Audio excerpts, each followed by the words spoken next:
Alhamdulillah Rabbil Alamin wa salatu wa salamu ala Sayyidil Anbiya'i wal Mursaleen wa ala alihi wa sahbihi ajma'in. Amma ba'd. We begin by praising Allah Azawajal, the Exalted, and may His unlimited peace and blessings be upon His beloved Messenger, His family and His companions, upon all the awliya and salihin, especially upon our beloved Master Sayyidina Abdul Aziz al-Dabbagh and Sayyidina Abdul Qadir al-Jilani and all the Mashayikh of all turuqs. If you see the amount of effort that we do in this dunya, the work that we do, the time that we spend in terms of education, and the perceived giving back that we get, sometimes does not equate the efforts that we put in. So some of us, we will strive day and night to earn some wealth so that we may live a life of comfort and luxury. But unfortunately, in the end, it's still not enough for some people. You may sacrifice your pleasure time, social time, for the sake of the family. You're doing a good intention, that I am earning a livelihood, I'm earning a living for the sake of the family, but you'll not see the appreciation from the family. The wife will not appreciate, or the children will not appreciate. Some of us will educate ourselves, endeavor, maybe even get to the university, get the job that the parents wanted you to get. Still, it's not enough for the parent. Some of us may work hard, strive hard in the family business to show the loyalty and appreciation to the family. Still the family, the brother, elder brothers, sisters don't appreciate. There's a lot of times, a lot of things that we do to sacrifice something so that other people can show their appreciation and their loyalty to yourself for the effort, the appreciation that yes, you've worked, yes, you have studied, yes, we appreciate this. That little bit of loyalty, that little bit of appreciation, that it is actually only befitting that you get, but you don't get shown, or you actually don't. And that is the effect of dunya. That whenever we go towards dunya, and in that, whenever you go towards the dunya, in that, an element of akhirah, an element of the obedience of Allah subhanahu wa ta'ala is actually missed. To know this, that any bit, any act that you do, eventually it will fall back on your face. What I mean by that is that, let's say you've actually tried to study, let's say you've gone to college, you've gone to university, studying day and night, trying to get a 2-1 or a first in your degree, and then hoping that you get a good job in a good company afterwards. You strive so hard to do this. And in that, what happened was that there was no obedience to Allah in terms of the fact that you didn't pray. You thought that the assignments and your courseworks and your lectures were important because this is what you have to do. So you casually prayed sometimes, and most of the time you didn't bother. You went out with friends, spent some time there. You thought that yes, it's also a right that I should look after myself and give some free time to myself because I'm studying. I should be doing this. So you give time towards friends a little bit, give your time, give your nafs a break. But whenever you'll see that whenever you do this where the command of Allah subhanahu wa ta'ala is broken, and you not actually try to address that, then know that you'll be broken in your job somehow or another. Somewhere or another. I.e., maybe you're working, you're striving, but the earning that you're getting is insufficient, doesn't somehow suffice you, even though you're getting a £40,000 job. It's still insufficing. Or that that the peace sometimes you get just by even work. You could be a street cleaner, a dustbin man, but the peace that you get, the hassle, less hassle that you get, and the aggregate that you don't get in the job. You might be in the top job, but it's always pressure. There's constant pressure. it doesn't let you rest. Does not let you rest. This is one of the takalif, yes, of jobs, but sometimes it's actually can be as a punishment. Sometimes you, because why, like I said, is that when there's been some element in which you've disobeyed Allah subhanahu wa ta'ala to achieve that, somehow or another something will catch up with you. So let's say I give another example where a person decides, okay, maybe it's not education, and we will now start earning. As soon as they left school or college, they start to earn a livelihood. Why?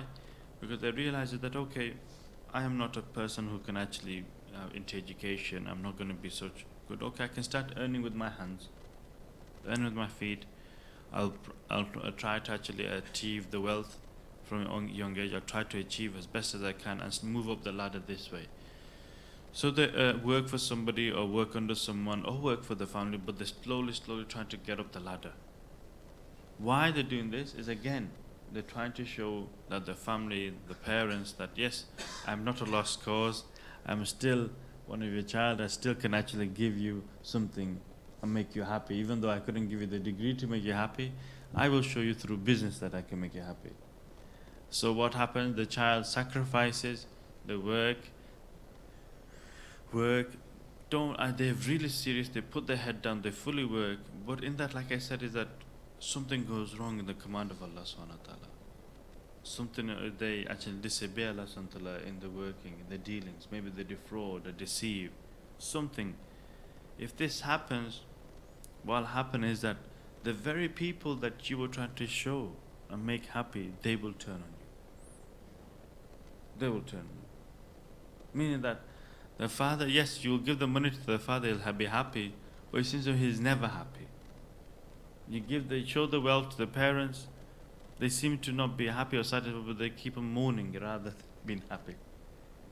You say, I've worked 7 years, 10 years, established the business, and giving you food in your plate, I've given you a mansion, I've given you a house, I've given you a mansion in Pakistan, Bangladesh, wherever.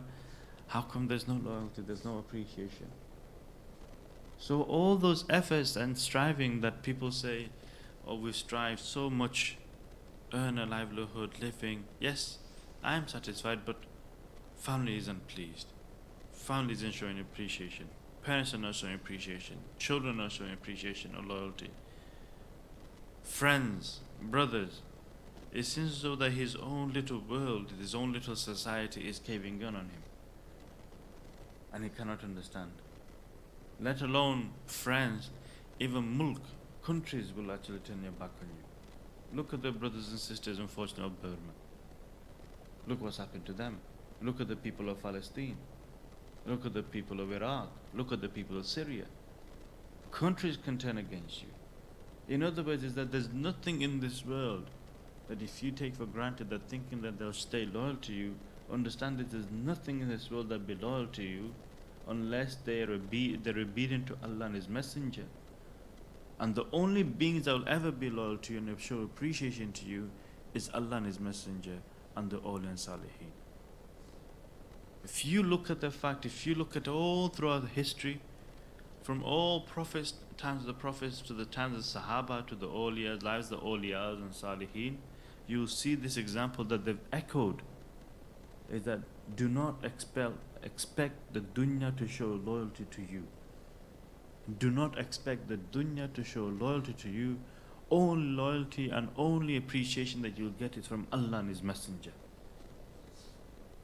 The only loyalty that you'll get, the only appreciation that you'll get is Allah and His Messenger.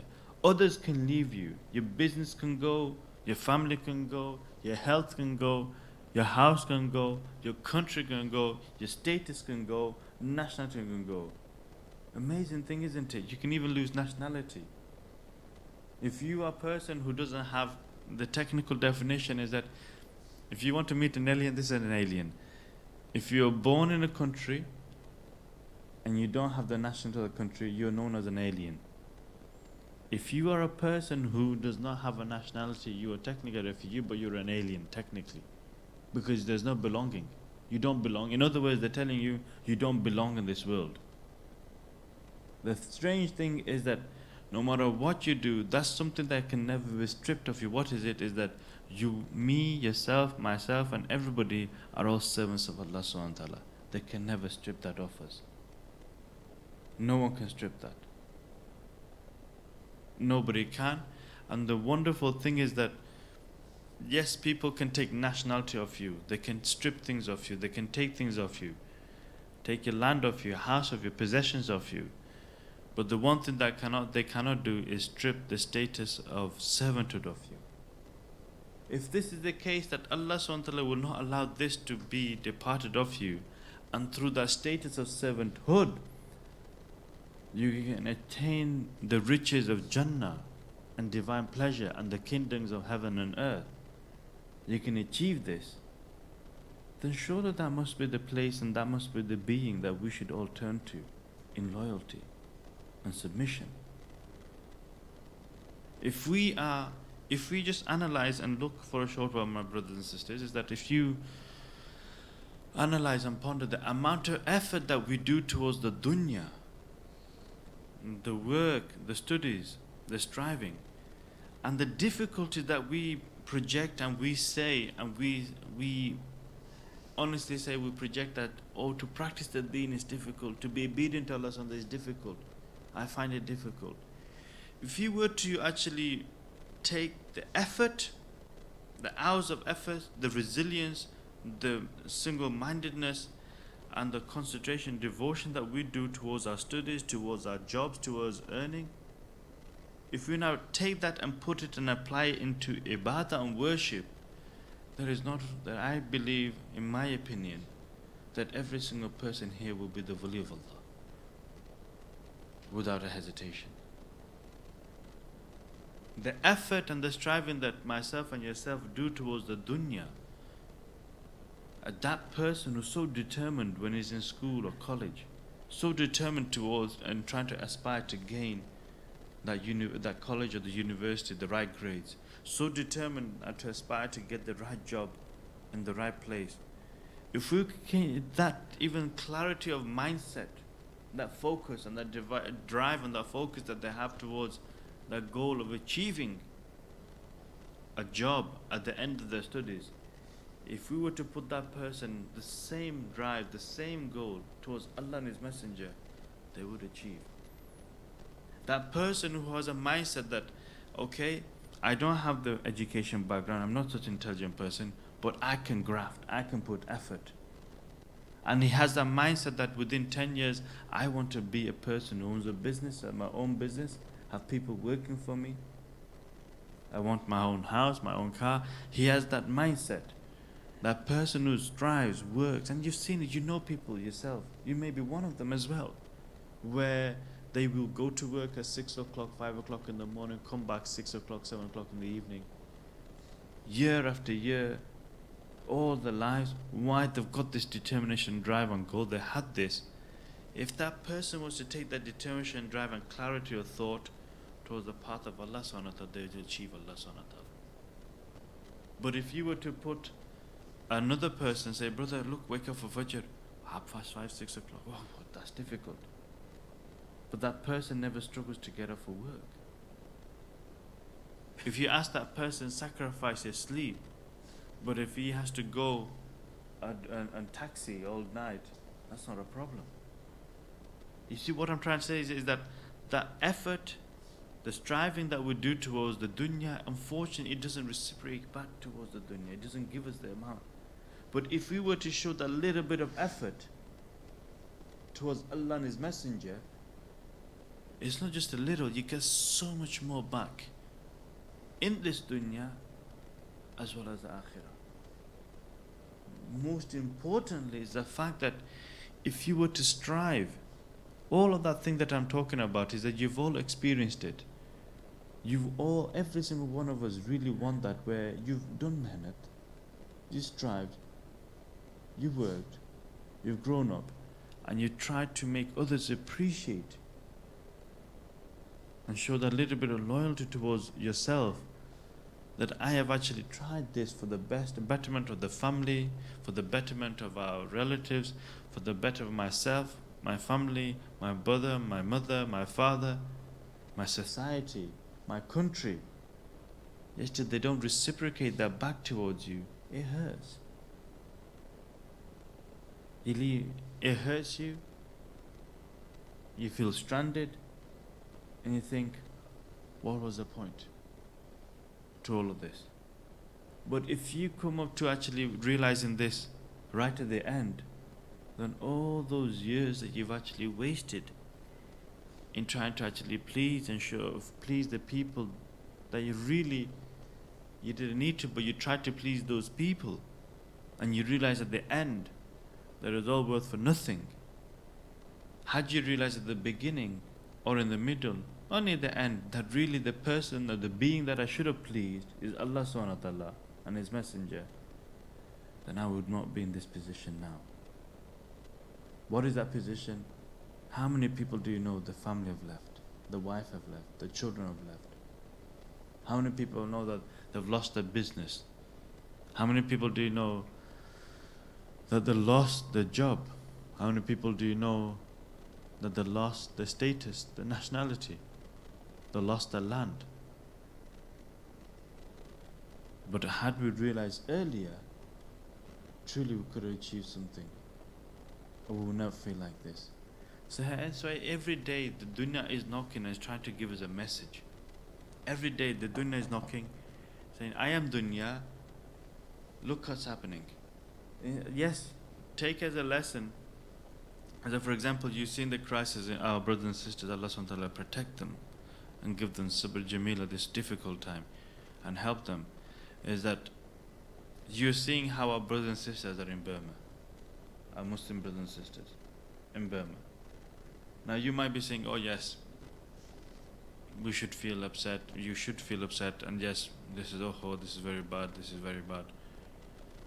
All of this dunya is given as a message. It's giving me and you a message. You'll see, for example, the homeless in the streets asking for pennies, asking for some food. That is a message. The dunya is knocking to give us a message. You see people, families leaving, children's leaving, wife leaving, divorce. That is a knock from the dunya, giving us a message. But what happens? We see this with our own eyes, we experience it. Maybe we're actually first person in hand to see this and experience it. But what happens is that these messages that you're seeing, these are messages from the dunya which is in effect is coming from Allah subhanahu wa ta'ala. These messages somehow we don't translate and we don't take lessons. We don't take a lesson. Allah subhanahu wa ta'ala is giving us these messages. Is giving us these messages is that look, the crisis, for example, you've seen the hurricanes, the tornadoes and hurricanes striking different parts of the world. You see flooding, you see all these natural disasters, you see the economic crisis, you see protests, you see anarchy, you see chaos, or you see love, or you see peace. In everything there is a message from the dunya knocking, from Allah subhanahu wa ta'ala, indirectly, sometimes directly. But if you don't take that message on and adhere to that message, and if you do not now translate that to a lesson, then what happens? If you don't take that message here, message here, message here, message here, and if you don't translate it into a lesson, taking lesson from it, ibrah from it, then what will happen? You'll become the lesson. You become the lesson. So hence why I started that about that loyalty is that you know and you've seen people who strived day and night trying to please their family. You've seen the lesson effect, what's happened. You've seen it yourself. But you're supposed to take a lesson from that. But you didn't. So you'll become the lesson. You've seen how people have actually gone to education. They've actually gone through the route of education, tried to get the job and the business and the company. But they lost everything in terms of the deen, in terms of the identity, in terms of the family, in terms of everything. That was a lesson for you. But unfortunately, you didn't take that as a lesson. You also did the same thing. Then you become the lesson. you become the lesson. So if you don't take those lessons, if you don't take those messages and try translating into your life and actually change it, then you'll become the lesson. Then what happens is that if you don't make it as a lesson and translate into a lesson, that is why people then go through these problems. It happens again and again. I said, brother, I have a problem with my wife. I have a problem with my children. I have a problem with my business. I have a problem with my work. I have a problem with my colleague. I have a problem. Why did it become a problem? Because you didn't take a lesson. But if you don't start taking lessons, if you don't start taking heed and make that into a lesson, and make yourself aware of that lesson so that you don't fall prey, then that thing will become a problem for you. Isn't it? That's what happens, it becomes a problem. You say, oh, I've seen that and I didn't realize and I know this and I should have done that. Now it's a problem, what can I do? So you start asking, Hazrat, I've got this, it's a problem. I've tried to do this for my family and this what's happened. It's a big problem now. My wife is a problem. My children are a problem. My business is a problem. This is a problem. You see how it came about? It becomes a problem. So what's happened is that, alhamdulillah, we have a guide, we have a teacher, we have Allah and His Messenger. For those people who don't turn to Allah and His Messenger, they're pious and righteous, for a solution, whatever they can, in terms of for our betterment of our iman. If we don't try to strive to find a solution, and we still ignore this, and we turn a blind eye to the problem, where you know for a fact, have you not seen this where in a family, you know there's a big problem in the family, but they don't address it? Between husband and wife, between father and children, mothers and daughters, between rishtadar, between business partners, between colleagues, between friends. If you don't address this problem, and this problem is left lurking inside and is left there, the issue is left there and is not addressed, then this escalates, become worse and worse. You start becoming worse and worse in terms of the fact that you start getting depressed, upset, and your life becomes unbearable. And it becomes what? Unbearable. So this problem becomes a crisis. It's crisis. You're at a crisis point. Your work, your home, your family, your business becomes like a crisis because you didn't address the problem. You've not addressed the problem. You've ignored it, or you've not tried to find a solution for it. It becomes a crisis. Hence why people, if you look at the state of people in Rohingya, and if you look at the people in Palestine, if you look at the people, all of this, it would have been a phase. But if me and you don't take this as a lesson, it will become a problem for us in future. And then if we don't address that problem, it will become a crisis just like they're in. We're going to be in. Don't just look at these things in the dunya and think, oh, that's not me, it's fine. Anything can happen in life. It's all just telling you that this can happen. Just be aware of it. Anything can happen. So if you don't address that problem, it becomes a crisis. In a crisis situation. Now what happens is that when you're in crisis point, you're doing reactory things. You're reacting, not solving, you're reacting. Limiting the damage. Trying to solve the damage there and then in hand. So imagine you've got, for example, it's raining, it's pouring outside, you've got a roof leak. It's a problem, it's not a it's a crisis. You're getting flooded. So what you're doing is you're trying to put a bucket there and a bucket here and trying to take some water out. But your life is not going to be livable. It's going to be it's problematic, it's unbearable. It's a crisis point. Such as a crisis point is that all you're trying to do is that if you see a leak there, you try to put a bucket there. If you see a water entering one way, you try to block that entry of the water. But it's already coming in. So what I'm trying to say is that when you come to a crisis point, you're doing reactory things. You're reacting to that crisis instead of solving, which was beforehand you could have solved. Still, if you try to actually amend it there, if you try to have the firm resolve and act upon it and do it sufficiently, it can be fixed. But if you leave it unattended and don't turn back towards Allah subhanahu wa ta'ala for a solution, what will happen is that your life will become a chaos. Life is a chaos. Ask all those people, even they have all the riches. They have the wealth, the riches, they have the families, the society, they have the status, yet still the life is a chaos. It's not bearable. So hence why they commit suicide. They take their life. Hence why they commit other things which is unbearable. Why? Because they deem their life to be a chaos. So that's what happens, is that when disloyalty, if you expect the dunya to show loyalty towards you, you're mistaken. Dunya will only turn your back towards you. The only beings and the only persona that will actually show loyalty and show appreciation is Allah and His Messenger, and no one else. So that effort that I was saying is that we put in towards the dunya. I say that that effort. So many of us will complain, we have difficulties doing ibadah, we have difficulties doing our muraqabah, we have difficulties in doing our dhikr, we have difficulties in doing the sheets, we have difficulties waking for prayer. Is that, you know for a fact that, are you going to work every day? Yes. Do you find it difficult to wake up for work? No. Sometimes even if you know you're getting late, you jump out of bed. It means is that, how, if you analyze, if you ponder, why is it that although yes, begrudgingly sometimes you get up, don't you, for work.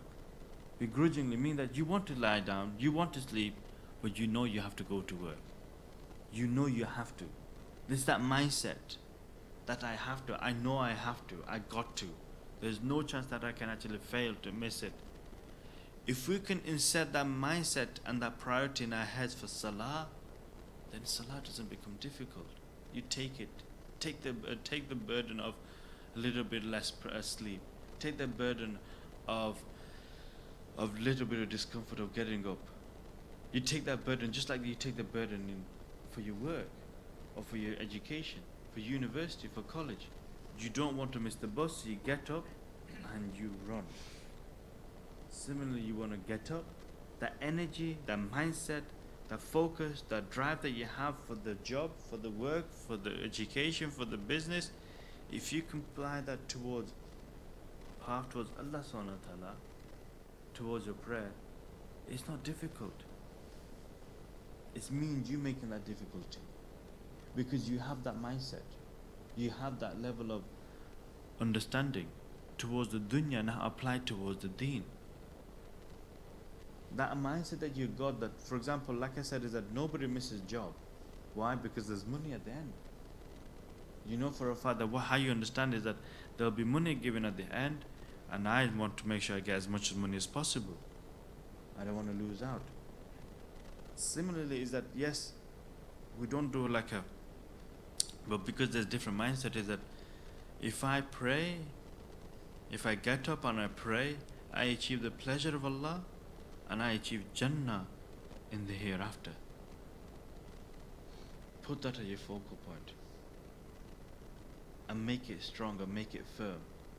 And just like for work, you say, your eyes can just automatically wake up. Your sleep just automatically goes. Sometimes you've had this because those of us who've been in job for 10 years doing the same job, it's like you don't need an alarm clock, you just get up. Your body is already tuned. You just get up because you've been doing the routine year in and year out. So get into that routine, break that habit, that comfort, the zonal comfort that you have. Is get out of the zonal comfort and come into the little bit of striving. And then eventually your habits will start changing towards prayer. If you're saying Fajr is difficult, if you're saying prayer is difficult. But that mindset, what did you do? How did it become that?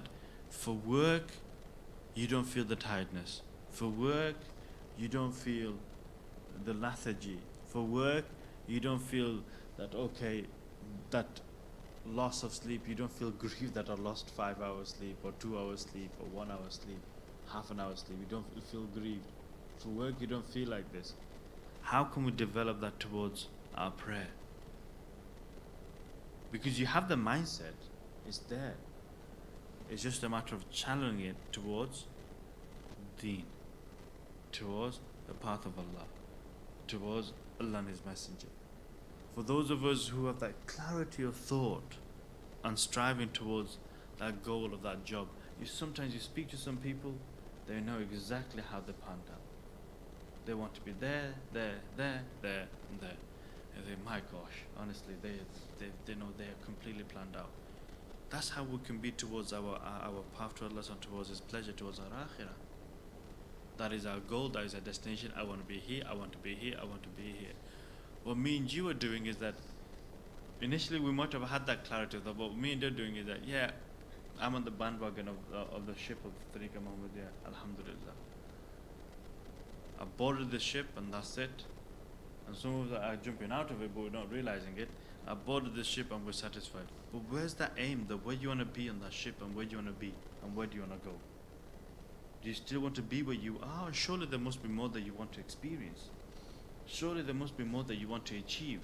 Surely there must be more that you want to aspire to than what you are at the moment, what you are currently. It's like you have a whole ocean ahead of you, lands to be discovered, inhabitants to meet, but we're just staying on shore, just on the beach. There's the beach, the ship is there, and we're just on the coastal areas. We're not even trying to we're just going around the island. That's what we're doing, and we're enjoying ourselves there. There are lands to be discovered in terms of the land of the kingdom of Allah subhanahu wa ta'ala. Personas to meet,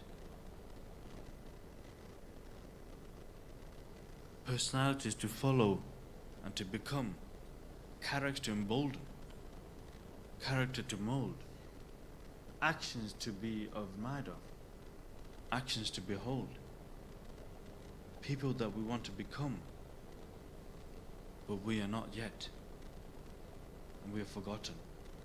That is what we're here. That is what we've come for. Not just to grow a beard and have an amama and that's it, show the outward appearance.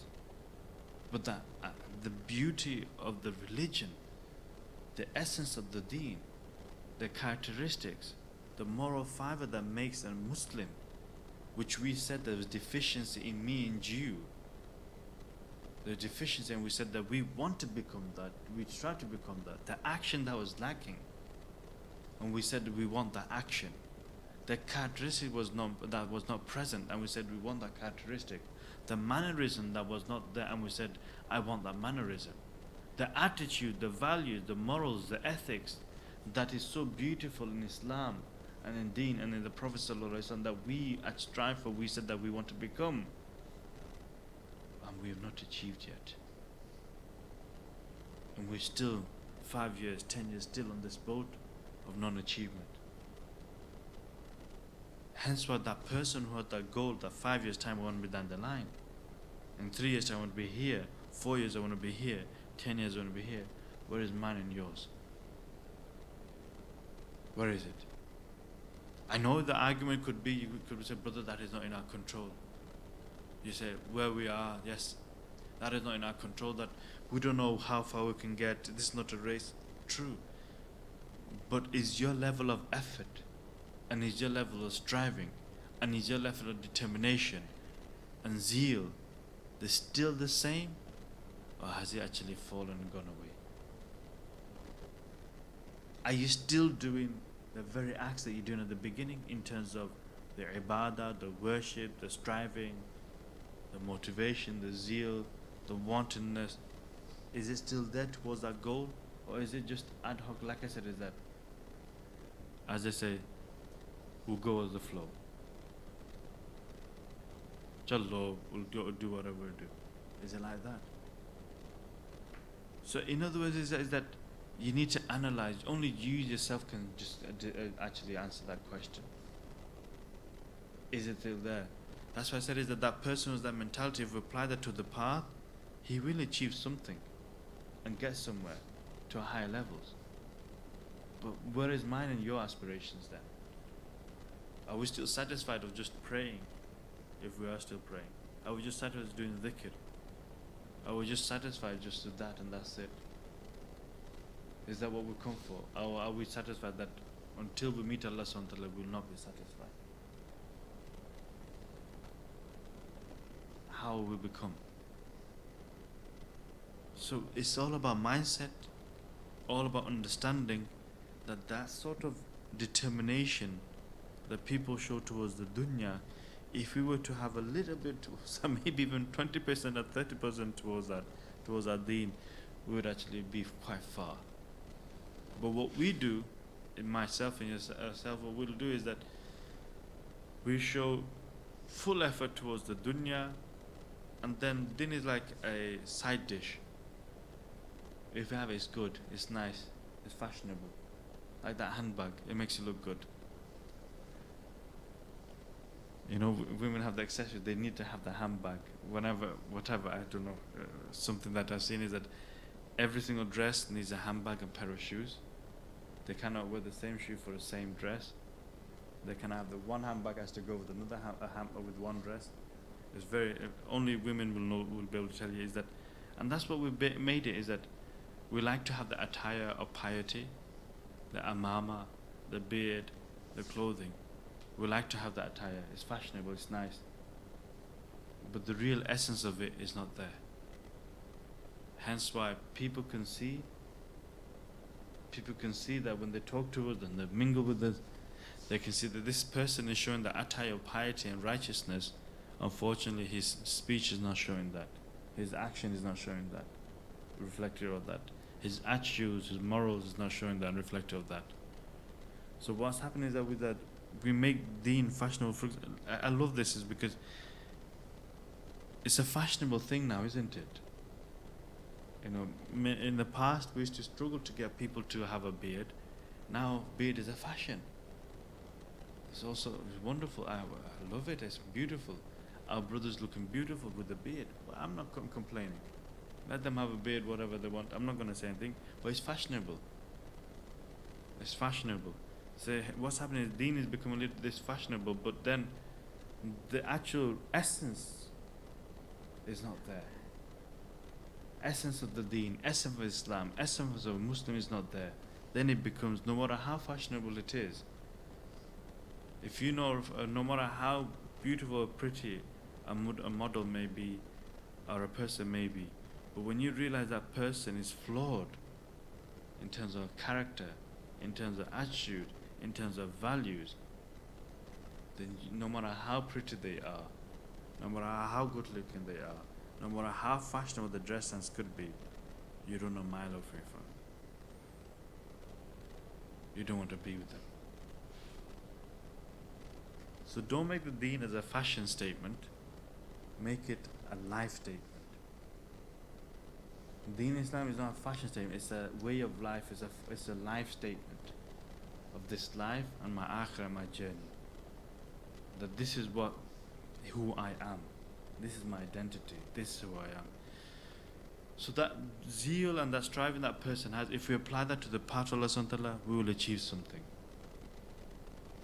That clarity of thought, of vision. Now don't get the other vision. I'm saying vision in terms of what you want to achieve, the aim. That vision, that goal, the aim, that target, that I want to achieve Allah subhanahu wa ta'ala. Is it still strong? Is it still firm? Is it still as that bright light that you had, that clarity that you wanted, that this is what I want, this is what I want to achieve? Or is it dwindled? Is it just a flickering flame? And I tell you how it becomes flickering flame and it dwindles. You know, every week you hear, Allah bless Brother Shafiq here, Mr. Shafiq. Every week when he says that brothers come and sit down, for those of you who want to know about the course, come sit for a short while, it's because he's reminding of that flickering flame. He's reminding of that flame, that light that we want to achieve. And what happens is that with time, it dwindles because we don't think about it. It's not the forefront of our mind. Business has occupied our mind. Health has occupied our mind. Family has occupied our mind. Other things have occupied our mind. And what happens is that the shine, the shimmering, the brightness, and that focus of that light of purpose and aim becomes slightly stained, blurred, blocked, and we don't see it as such clarity, and we get mixed with other things. Hence why we start losing ways, direction, because it's not as bright as it used to be, because that light was so bright, we thought, this is the cloud, this is what I want, and we can see the path. And what happens is that because of jobs and families and problems and society, slowly what happens? We'll lose that radiance of that light, and we'll lose track, and that's why people go off track. But if we were to sit in the gatherings, and if we were to listen to Brother Shafiq's nasihat and maybe a little bit reminder, it removes that obscurity. It removes it. It shows us, it removes the obscurity, the darkness of obstacles in front of it, and it rekindles the light and makes it bright again and says, yes, this is what I want. That is what I came for. This is what I want to achieve. And it reinvigorates, rejuvenates you to start striving again. Hence why the gatherings of dhikr is like that. It's like you knew at the beginning, this is what I want, this is what I want to achieve. It's so clear. But you've not come to the gatherings. You're not coming to listen to the nasiha. You're not doing your azkars. So once you start coming to the gatherings, it's like it starts removing these obscurities, the darkness, the veils that has come in. And then once that obscurity is removed, and that light is rekindled, and it's actually so bright and illuminated again, the person starts turning the path again with zeal. And that's why Allah says in the Quran, فَذَكِّرْ فَإِنَّ ذَكْرًا فَالْمُؤْمِنِينَ, is that reminding benefits the believers. That's why reminding, we're supposed to remind one another. We take the reminders. Are you insulting me? Do you not know who I am? Are you telling me this? Now reminding actually helps, and reminding benefits the believers. Imagine, as an example, I always say this, is that if you take our own beloved teacher as an example, the humbleness that it shows is that what can we talk about the ilm that they possess, the knowledge that they possess, but they don't see themselves to be so above and so aloof that even if their own students actually talking, they sit and listen. Ajib. If their own student is talking, they sit and listen. I find that amazing. Even if a normal if they go to a mosque and somebody is saying, brother, give me 5 minutes, they'll sit there attentively and sitting there. Shall I tell you what they said once? This is my words, not exact words. Once they said, we said this, you already know. You're already aware. Why do you need to sit? That person, he doesn't. Maybe people have gone on Jamaat. I say, brothers, come here, sit for a short while.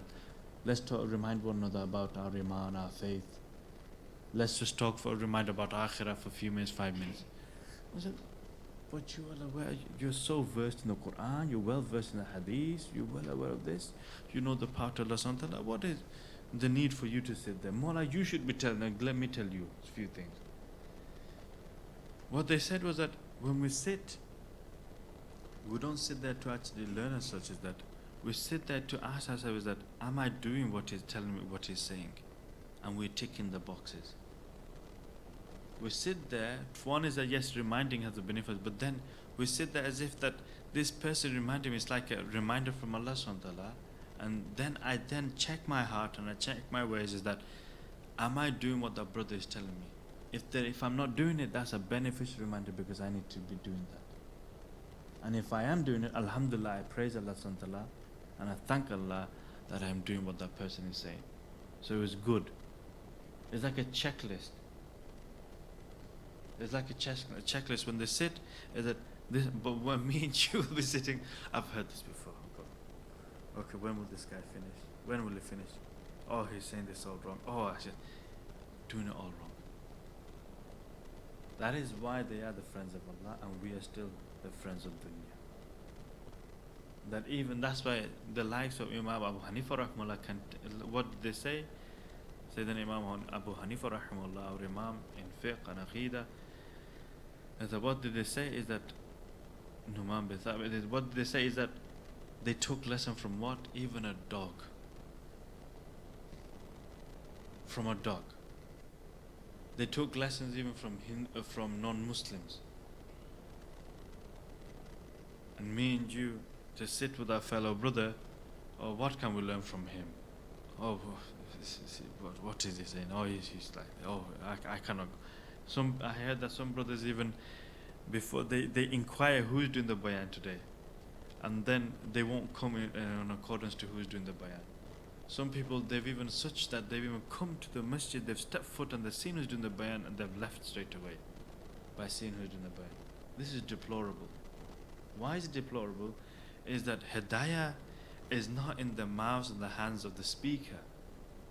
Hidayah is not in the hands of the speaker, the person speaking. Hidayah and guidance in the hands of Allah subhanahu wa ta'ala. And Him who has control over everything and anything, He is the one that can actually put in the heart of that speaker to utter something for you that will be of benefit to me and you, if you go with the right heart and right mind. But if you go with a bent heart and bent mind, even if the greatest prophet and messenger of the time is sitting in front of you, you will not be benefiting. Why? Because your heart is bent and you didn't want hidayah. Those who want guidance, those who want help, if they have the right mindset, right heart, wanting, seeking guidance, hidayah will come from such avenues and such ways you will not understand and you cannot enumerate. This is what brothers have done. I have seen it with my own eyes. I don't need to actually think. I have seen this with my own eyes. People have just left. And this is not befitting the teaching of Islam. And if you have that understanding and belief that hidayah actually is from, that's why we say it and remind, khutbah is said every single day. Whomsoever Allah subhanahu wa ta'ala guides has been guided. So Allah subhanahu wa ta'ala guides, not the speaker, not the brother, not the book. Allah subhanahu wa ta'ala. And if you have that, Allah subhanahu wa ta'ala can choose anyone or anything to guide you, if you have the right heart. So my dear brothers and elders and youngsters and sisters who are listening, is that loyalty, if you're after striving towards the dunya, expecting loyalty, get this out of your head. Dunya will not show any loyalty to you. Dunya will not show appreciation to you. If you're doing this in trying to actually achieve dunya and trying to displease Allah subhanahu wa ta'ala, know that the dunya will eat you and hurt you. People will love, the people that you love and the people you're doing it for will turn their backs towards you and they'll leave you. But the being that if you showed loyalty towards and showed some appreciation, that will show you appreciation for whatever little that you do, if you were to strive just a little bit, not too much, just a little bit towards their ways, they would reciprocate their favor manifolds towards you. In other words, is that do that little bit of effort towards Allah and His Messenger, and you will see with your own eyes how much is reciprocating from you. But the amount of effort that you're already doing towards the dunya, look how much dunya is giving back towards you. So wisen up. Wisen up and realize that true loyalty lies with Allah and His Messenger, and that loyalty towards the dunya will only get us defamation, deploration, and eventual disaster in this life as well as the akhirah.